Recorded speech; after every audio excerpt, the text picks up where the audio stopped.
Bonsoir mesdames et messieurs, bienvenue au Cinéma Capitole et au nom de la Cinémathèque Suisse, j'ai le plaisir de vous accueillir pour le deuxième grand événement de cette rentrée cinématographique. Et après Charlie Chaplin, eh bien c'est Lionel Bayer qui revient parmi nous. Je n'ai pas fait d'association, mais qui ne revient qu'avec son 6e long métrage de fiction, ou 10e long métrage si on compte tout. Voilà, on est d'accord comme ça sera le plus simple. La Vanité, qui après sa présentation à la CID à Cannes et sur la Piazza Grande de Locarno, fait sa première en terre romande, et on est très heureux que ce soit ici, au Cinéma Capitole. C'est une belle et fine équipe qui nous rejoint ce soir, puisque l'ensemble des comédiens principaux seront présents sur cette scène dans quelques instants. Mais tout d'abord, j'ai le plaisir d'accueillir Françoise Mayor, qui est responsable de la fiction à la RTS, Radio-Télévision Suisse, à qui je passe la parole, puisqu'elle est coproductrice du film. Merci, bonsoir. Alors j'ai eu des très bons conseils de mon camarade Patrick Lab qui m'a dit « Tu vas voir, c'est horrible !» Et il a raison, c'est horrible. Mais enfin, ça me fait très très plaisir d'être devant vous ce soir et de vous souhaiter, enfin, au nom de la RTS, la bienvenue. Et surtout de vous dire toute la fierté, j'ai écrit un petit papier, on joue un petit peu sur les mots, de la vanité, l'orgueil, la fierté, etc. Même si on sait que la vanité dans ce film n'est pas tout à fait définie dans ce sens-là, mais enfin ça c'est une autre histoire.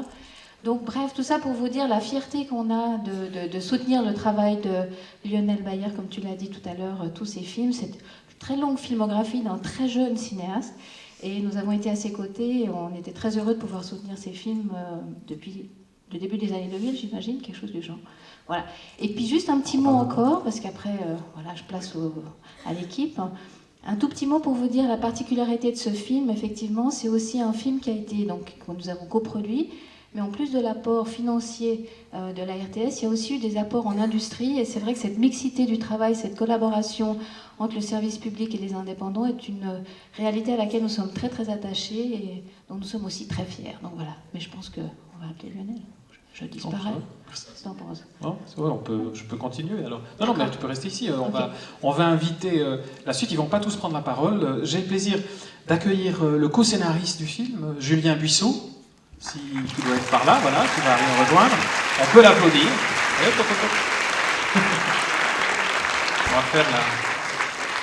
On va faire la file. J'ai le plaisir d'accueillir, parce que j'aurais dû le faire avant, puis j'ai oublié, la productrice Agnès Caramu. Désolé Agnieszka, mais comme ça fait une dame, un homme, une dame, un homme, voilà, c'est plus joli. Alors, je vais essayer de respecter l'ordre et puis je vais le faire dans le désordre. Alors, je vais appeler d'abord Adrien Barazzone pour garder le rythme. Un homme, hein, qui est comédien dans le film, vous allez le voir dans quelques instants. Monique Kramer, qui est également comédienne dans le film, et j'ai le plaisir de l'accueillir, oui, et je vais peut-être se mettre à côté d'Adrien. Et ça joue après. Ensuite, Ivan Georgiev, l'un des 3 comédiens principaux, on va dire, du film, puisqu'il fallait bien un témoin de toute cette histoire. Alors là, je vais faire une entorse au règlement, puisque je vais demander à Patrick Lapp de nous rejoindre.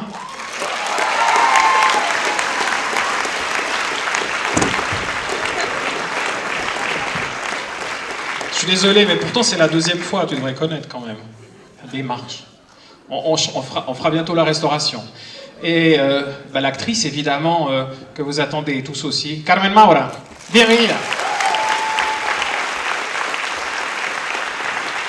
Cuidado. Merci, Carmen. Et bien sûr, Lionel Bayer.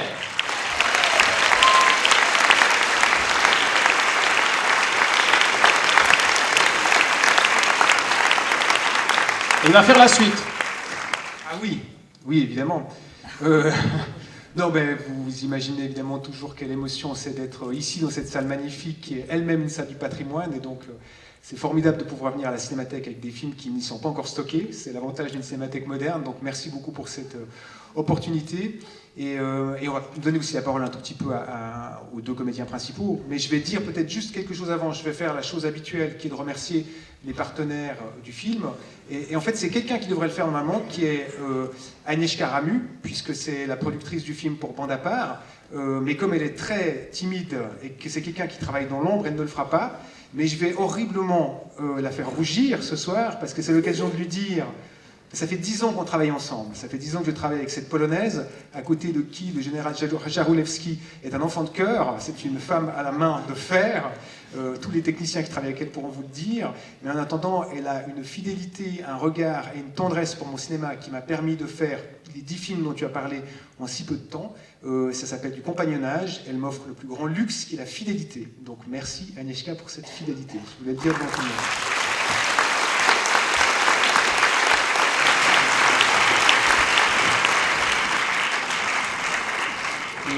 Et on va donner aussi la parole un tout petit peu aux deux comédiens principaux. Et Carmen va dire quelque chose d'intelligent sur le film, j'en suis sûr.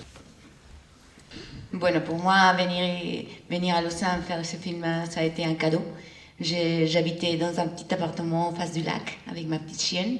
J'ai été très bien soignée et être avec Ivan et avec Patrick, ça a été vraiment bien.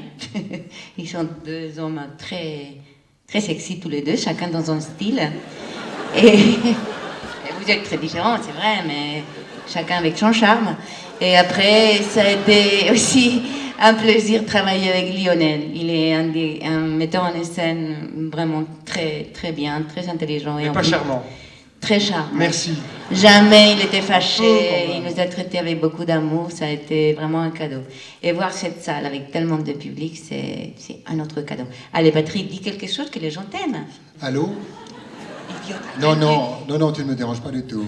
Non. Oui, je suis à la Cinémathèque. Oui, il y a toute la gauche lausannoise, là. Ouais. Pas un seul du Parti radical, oui. Non, il y a quelques francs-maçons, oui. Je les salue dans la loge P2. Oui, c'est bien. Oui, Prosenectute est là aussi, heureusement, ça ne le sait pas là. Non, c'est très sympa. Carmen Maura, elle est là. Non, sa chienne n'est pas là. Non. Elle est tellement agressive. Non, Carmen Maura est super sympa, elle a un petit accent. Je ne sais pas d'où ça vient, ça.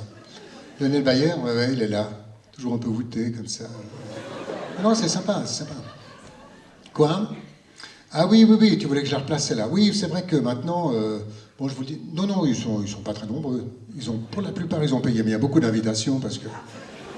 Ouais, non. Écoute, je vais te laisser parce que je remarque que je suis un peu long parce que les gens, je crois, m'écoutent. Oui, puisqu'il y a peu de radicaux ici, je voulais simplement ajouter une chose, c'est que il faut se souvenir, mesdames, messieurs, tu m'écoutes, je leur dis, oui, que en Afrique, c'est un continent redoutable parce qu'en Afrique, les éléphants sont en voie de disparition et chez nous, c'est le parti radical qui est sans défense. Allez, salut, à bientôt.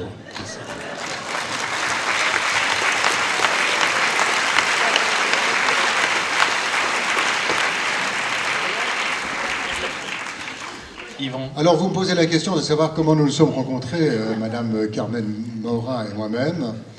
Je jouais Bergamote il y a très longtemps dans un théâtre parisien avec un succès certain, surtout qu'entre Madame Barbet et moi, il y avait une erreur de distribution, je vous laisse deviner laquelle. Et un jour, une dame charmante est venue à la sortie des artistes, m'a dit, écoutez, il y a beaucoup d'admiration pour vous. J'imite mal, mais elle parle un peu comme ça. Elle dit, voilà, je suis admirative d'une émission de télévision qui se passe le samedi soir, et vous ressemblez vraiment à ce personnage qui est Alain François. Je n'ai pas voulu le décevoir, j'ai dit, oui, c'est moi, Alain François. Je me suis aperçu que par la suite, c'était Alain Morisot. Bon. Mentiroso. Allez, c'est toi qui parles, tu essaies de dire la vérité. La vérité?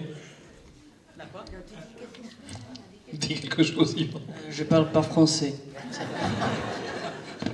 Voilà, il est très timide, mais il est un comédien formidable. Anna, dis bonjour. Bonjour à tout le monde. Bueno, je crois qu'on va y aller. On va de toute façon se retrouver après la projection quand même un petit peu pour converser avec le public, tous ensemble, pour parler de la vanité, et on vous laisse en compagnie du 7e art. Hein? Bon voyage. Merci à tous.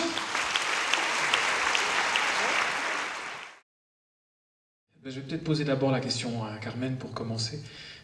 C'est de savoir un tout petit peu comment tu as ressenti le fait de travailler ici avec ce jeune cinéaste, parce que tu l'as dit avant, hein, il est jeune, toujours très jeune, même s'il a fait déjà beaucoup de films, qui n'arrête pas de faire des choses, un film qui est très ancré, pour différentes raisons d'ailleurs, on y reviendra peut-être après, à cette région, à ce lieu, à cette ville, à cette cité qu'on voit à la fin pendant le générique. Et comment tu as perçu finalement ta première aventure de tournage dans ce monde? Oui, j'ai envie de revenir. J'ai beaucoup aimé vivre là, à Lausanne. Et j'aimerais bien revenir. Et peut-être je reviendrai à l'école du cinéma pour apprendre quelque chose. Ou pour donner un cours. Claro. Bueno, pues, vous voulez faire une question ou quelque chose comme ça? Attends, il faut leur laisser un petit peu de temps. En général, on est ici dans un pays vaudois, protestant, enfin, vous lui expliquez après ce que ça veut dire. Donc il faut d'abord que moi je pose quelques questions pour, entre guillemets, que les gens se rendent compte qu'ils peuvent poser des questions. C'est généralement comme ça que ça se passe. À moins que quelqu'un ait tout de suite, volontairement, une question à poser, il y a un micro qui se balade. Moi je suis tout à fait d'accord, c'est pas... Tout de suite une question? C'est ce que je disais. Tu vois, il faut un petit peu quand même quelques minutes. Alors, Monsieur Lab, vous c'est la deuxième fois que vous tournez avec Lionel Bayer. Oui, c'est vrai. Mais dans une autre tonalité. Oui, c'est vrai. Et donc, J'ai l'impression de me trouver à la puce à l'oreille. Là. C'est un petit peu ça d'ailleurs. C'est difficile de poser des questions, je comprends, c'est un métier ça. Ben, je ne sais pas quoi vous dire. Mais toi tu sais faire. J'aurais tellement voulu montrer ce rôle à ma maman, qui aurait été très fière de voir ce que j'ai réussi à jouer. Et je suis très ému d'avoir été promu pour ce film qui ne sera pas distribué. Je suis très fier d'avoir rencontré Lionel Bayer, qui m'a simplement démontré qu'il était plus fort que moi en courant. Parce qu'à la course à pied, ce salaud, il course très vite. Je me suis d'ailleurs perdu dans une forêt de pins au Portugal à cause de lui. Et c'est vrai. Et par la suite, j'ai rencontré Carmen Maura, parce que Carmen Maura, donc j'étais à l'époque moniteur de ski à Verbier. Et Carmen Maura est venue me demander de lui donner un cours. Je lui ai montré le cours chasse-neige, je n'étais pas très doué. Et comme j'étais bronzé à l'époque et beaucoup plus jeune, elle aussi, et je lui ai dit, mais écoutez, elle m'a dit, vous êtes tellement beau, tellement beau. C'est l'accent de Garcimore que tu fais. Les Espagnols n'ont pas un accent comme ça. C'est l'accent de Garcimore que tu fais côté de mythe l'espagnol. Fais sans accent. Voilà, dramaturge qui intervient, etc. Et puis je lui ai dit, mais madame, si par hasard, je disais mademoiselle à l'époque, si par hasard je pouvais faire du cinéma, est-ce que vous pourriez m'aider? Elle m'a dit, je ferai tout pour toi. Et puis, comme elle est actionnaire du groupe Nespresso, donc, comme j'achète aussi les capsules, j'ai été engagé. Lionel Bayer n'a pas pu résister. Je me suis retrouvé avec madame Carmen Maura, que j'admire beaucoup, qui sait son texte par cœur. C'est tout à fait étonnant. Voilà, je sais pas, vous avez une autre question? Je voulais te poser une question à Yvan Georgiev. C'est complètement ridicule ce que je dis, mais je ne sais pas quoi dire. Mais justement, monsieur Georgiev, qui n'avait pas eu l'occasion de travailler précédemment avec Patrick Lab, comment ça s'est passé de justement travailler avec... Alors très bien, moi je pense monstres. que Patrick Lab est un Non, type... je pose la question. Ah, c'est pas à moi. Non, c'est pas, Parce que c'est à l'autre. Moi je le connais bien, un imbécile, superficiel. Ah oui? Ah oui, terrible, Ah oui terrible. C'est pas son texte, on ne sait pas comment on lui répond. Non, terrible, terrible. Voilà. Une autre question? Je peux poser une question à Yvan Georgiev aussi? Oui. Oui. Alors comment c'était de travailler avec c'était Carmen bien. Maura? Alors, j'ai fait l'école Dimitri, et c'était formidable, j'étais très content. Donc j'ai été longtemps en Bulgarie, parce que j'ai travaillé dans une fabrique de yogourt. Et puis ensuite, j'ai été repéré parce que l'ECAL, qui est une maison absolument magnifique, à Renan, m'a permis de jouer avec des gens comme Patrick Lab, qui sont des gens formidables. Accessoirement, Carmen Maura aussi, qui m'a appris beaucoup, beaucoup de choses. Lionel Bayer, alors est-ce que je peux vous poser la question? Pourquoi vous avez choisi Patrick Lapp pour travailler dans Alors, ce ça fait film? longtemps que j'avais envie de... Ça fait longtemps que j'ai envie de travailler avec lui.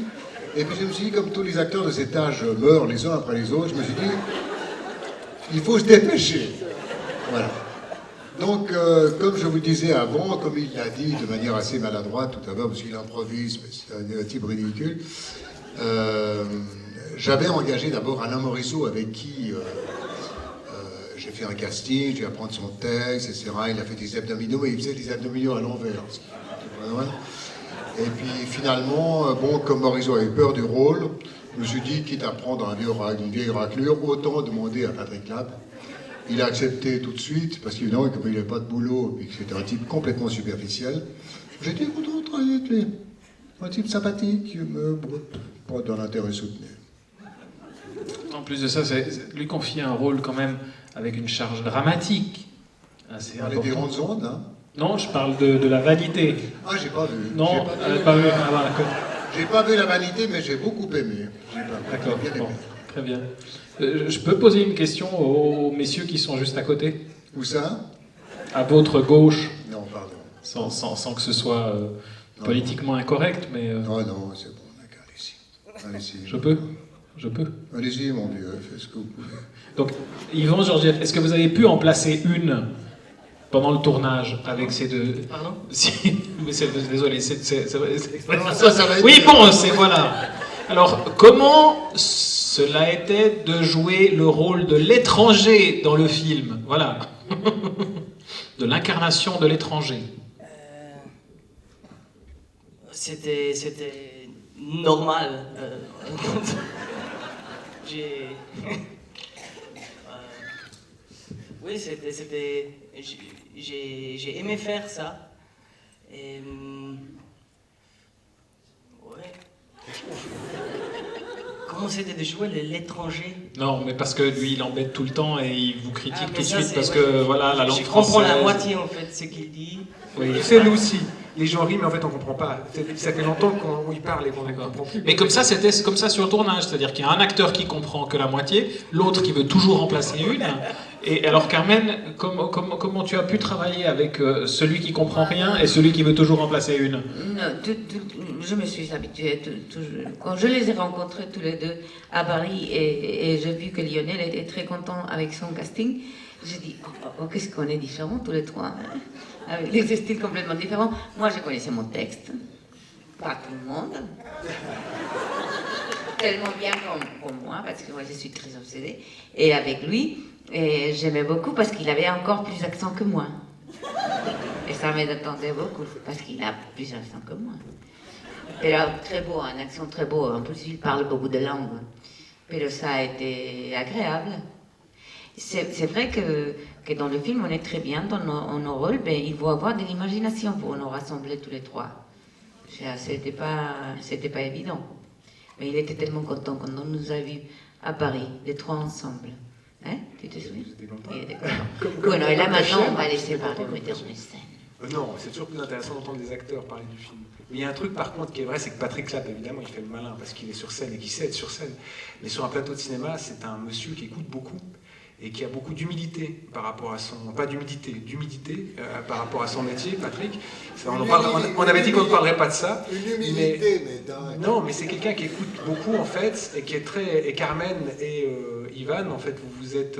il y avait quelque chose qui était joli dans le compagnonnage, en fait. Ils étaient heureux d'être ensemble, et ils s'entraidaient, et Patrick Lapp, comme quand il est sur un plateau de cinéma, c'est pas un endroit qu'il connaît forcément, il a une sorte de gentillesse et de regard et d'attention aux gens qui sont autour de lui, qui est tout à fait louable, et je suis certain qu'on le voit dans le film. Que ça se voit dans le film, en fait, le fait que les gens sont contents d'être ensemble, et que Patrick Lapp ferme sa gueule quand il est sur un plateau de cinéma. On est tous hyper contents de ça, en général. Mais il y avait aussi quand même, juste Lionel, pour te garder encore un instant, toi, celui que je vois en face de moi et dont je sais qu'il s'appelle Lionel Bayer, il y a aussi un côté théâtral dans le film, c'est-à-dire cette dimension de scène avec les rideaux, avec l'ouverture que ça donne. Donc ça signifie aussi qu'au niveau du travail que vous avez eu tous ensemble, c'était quand même un peu, grande partie du tournage, c'était une forme de huis clos. Donc au fond, comment ça s'est mis en place? Parce qu'il y avait à la fois du théâtre, mais il n'avait pas de public, l'homme de théâtre. Oui, mais il y a toujours une équipe quand même qui regarde ce qu'on fait. Il y a toujours un public sur un plateau de cinéma. Et après, c'est vrai que il y avait un plaisir simplement à aller voir. Il y avait un côté troupe de théâtre, je trouve, en fait, entre vous. Il y avait un côté troupe de théâtre, même petite troupe des fois qui se ligue contre le metteur en scène, mais c'est quelque chose que j'aime bien, moi, en fait, dans le fond, qu'ils aient leur histoire à eux, ensemble. Patrick et Ivan jouaient aux échecs, Carmen promenait son chien et venait regarder comment se passaient les échecs. Donc il y avait quelque chose qui était très... ils étaient organisés entre eux, et il y avait une sorte, comme je dis, vraiment de compagnonnage qui fait qu'on était dans ce studio désert tout l'été, mais que dans le fond, on avait recréé une sorte de petit monde, et je pense que ça c'est quelque chose qui laisse des traces sur l'écran, en fait. Quand tu dis Carmen a dit quelque chose de très juste quand on s'est vu à Paris, tu nous as regardé marcher dans la rue, et puis tu m'as dit, on ne ressemble pas à des acteurs. On ne dirait pas qu'on est des acteurs, en fait. Si on nous croise, Et elle a raison, mais je trouve que c'est quelque chose de très positif. C'est-à-dire qu'ils allaient être dans le film, ils allaient venir dans le film, mais en fait, ils n'allaient pas essayer de jouer quelque chose qui est en dehors d'eux. Et ça, je trouve ça très plaisant quand on est sur un plateau, de voir des gens qui ont la délicatesse et le professionnalisme de juste être là. Et je dis quelque chose sur Ivan, c'est très difficile, quand on n'a jamais fait de cinéma, d'avoir cette position-là, de comprendre qu'il ne faut pas faire grand-chose, mais qu'il faut trouver quelque chose de très sincère. Et il l'a tout de suite trouvé dans le film, et c'est pour ça que ça a marché complètement entre les trois, comme si vous aviez tous fait déjà plein de films. Et ça, c'était très beau à voir. Donc moi, après, j'avais plus qu'à filmer, c'est aussi simple que ça. Mais avant ça, il y a quand même eu une idée qui finalement, par rapport à ceux qui connaissent ton cinéma, qui ont même vu en plus les grandes ondes, se disent pourquoi tout d'un coup Lionel Bayer s'intéresse à un sujet qui est un sujet dont de prime abord on peut penser qu'il est considéré comme ou tabou ou difficilement abordable. On ne peut pas rire de ça, on ne peut même pas sourire de ça, de la mort, du suicide assisté, etc. Donc qu'est-ce qui t'est venu au fond? Quel a été le déclic de cette histoire? Et après de tout ce qui vient autour, c'est-à-dire que ce soit l'architecture, que ce soit le théâtre, que ce soit les ouvertures, que ce soit la vie évidemment, en contraposition. Mais c'est une suite de plein de choses. Il y avait une histoire étonnante qui m'a été racontée par un étudiant de l'ECAL, qui n'est plus à l'école, donc ne cherchez pas à savoir qui c'est. Peut-être certains d'entre vous l'ont rencontré, mais dès que je vais dire quel était le petit métier qu'il faisait à côté de l'ECAL, peut-être que vous n'aurez pas envie de savoir que les autres, que vous avez rencontré cette personne. Un jour, un étudiant de l'ECAL qui était étranger m'a dit qu'il se prostituait pour gagner sa vie.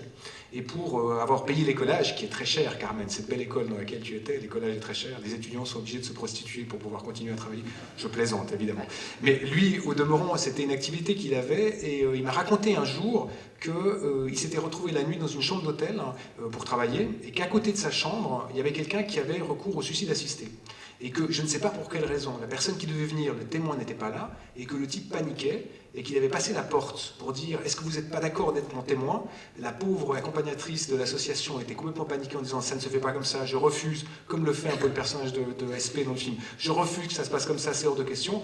Et mon étudiant avait dit « Mais c'est complètement dément, enfin dans ce pays, lui qui venait de l'étranger, disait « Dans mon pays, on se bat encore pour survivre, et vous, les Suisses, vous vous battez pour mourir, quoi. » Le type était complètement acharné à l'idée « Il faut trouver une solution pour que je meure. » Et cette idée, en fait, elle m'est restée en tête, et j'en ai parlé à Julien Bouissou, le co-scénariste. Puis après, il y a très vite l'idée d'écrire un film pour Patrick Lapp, parce qu'après les grandes ondes, très vite, je lui ai dit voilà, j'aimerais bien pouvoir refaire un film avec toi, et écrire quelque chose qui donne aussi de l'ampleur à la gamme de jeux qu'il est capable de faire. Et puis je me suis souvenu de cette histoire, et puis d'autres choses sont venues se placer les unes après les autres.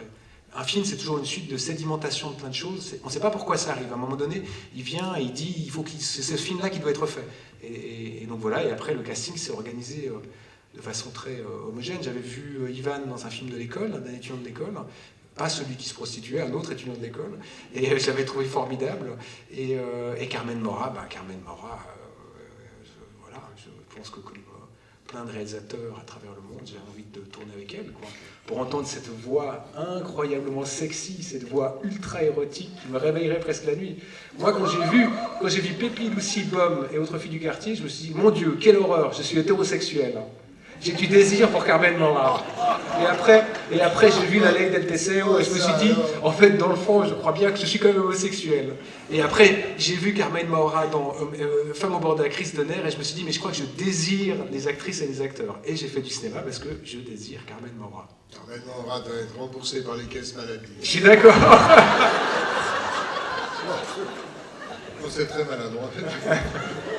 Les caisses maladies, oui, ça se tape. Ouais, mais en plus, il faut l'expliquer le système des caisses maladies. Déjà qu'on était avec les différentes caisses qui augmentent chaque année, ça, c'est une autre partie spécifique de la Suisse. C'est très compliqué quand on n'est pas suisse pour comprendre les caisses maladies. Mais quand même, On juste explique là, après. parce que Carmen parlait de l'accent d'Ivan ou l'accent de Carmen, c'est du costume c'est du costume sur le texte. Ça rend tout magnifique. L'accent espagnol sur ce qu'elle doit dire, on a l'impression que tout s'entoure dans de la soie, quoi. Que tout devient soyeux, que tout devient... Et le côté de ce que Ivan, quand il prend l'accent russe, il y a quelque chose qui, voilà, ça, je sais pas, ça décalque tout. Et moi, j'adore les accents au cinéma, et donc, c'est génial. Et l'accent vaudois de Patrick Lapp est formidable. L'accent gimelan de Patrick Lapp est formidable. Bon, alors maintenant, là, on a bien passé les 10 minutes, hein, j'entends. Oui. Donc, il y a des questions, ça commence, comme je vous disais, il y en a une tout là-bas au fond. Est-ce qu'on peut amener dans les loges, tout au fond, vous pouvez relever la main, parce que sinon, on va pas... Le monsieur qui arrive avec le micro... Et ces loges au fond, quand on était... Avant, le cinéma était un cinéma qui projetait des films très commerciaux, et tu venais toujours pour embrasser ta petite bonne amie ou ton petit bon ami, tu allais tout au fond pour faire des cochonneries. Oui, la légende veut... C'est bon? Plusieurs personnes ont été... Je vais te le dire après. Monsieur... Mais c'était tout là-bas au fond, monsieur qui avait levé la main, non? Ah bon, bah non, il n'avait pas levé la main. Alors, une question? S'il vous plaît. Alors, démontrer que ça fonctionne, parce que sinon j'ai vraiment l'air tarte dans l'histoire. Il n'y a pas de question? Eh bien, merci. Non, attends, il faut un petit peu... Tu peux m'aider quand même, essayer un peu d'inciter ce public. Oui, mais c'est pas facile de poser des questions. J'imagine que c'est pas facile de poser des questions par rapport à un film. Moi, j'aurais pas envie de me poser une question, j'aurais pas envie de te poser une question non plus. Donc je comprends. C'est vrai? Non, c'est vrai. Je t'impressionne à ce point-là? Ça m'a toujours fait un peu peur. Tiens, moi pas. Sinon, tu peux essayer d'expliquer le système des caisses maladies, comme ça, en attendant que quelqu'un pose une question. Non, mais c'est vrai que Peut-être, Exit, ça nous concerne À qui? tous. Voilà, il y en a une, c'est bon, non, merci. Oui. Merci. Je ne sais pas si j'ose maintenant poser une question avec mon accent, mais j'aimerais vraiment dire, mais la question c'est pourquoi ce titre? Mais d'abord, je voulais vous dire merci, j'ai adoré le film. J'ai apporté même des mouchoirs parce que j'ai des proches qui sont dans cette problématique de la maladie du cancer. Et puis, là, vous avez abordé cette thématique avec quelque chose qui, au contraire, c'était extraordinaire. Et voilà. Donc, mais pourquoi le titre? Pourquoi pas un autre? Merci.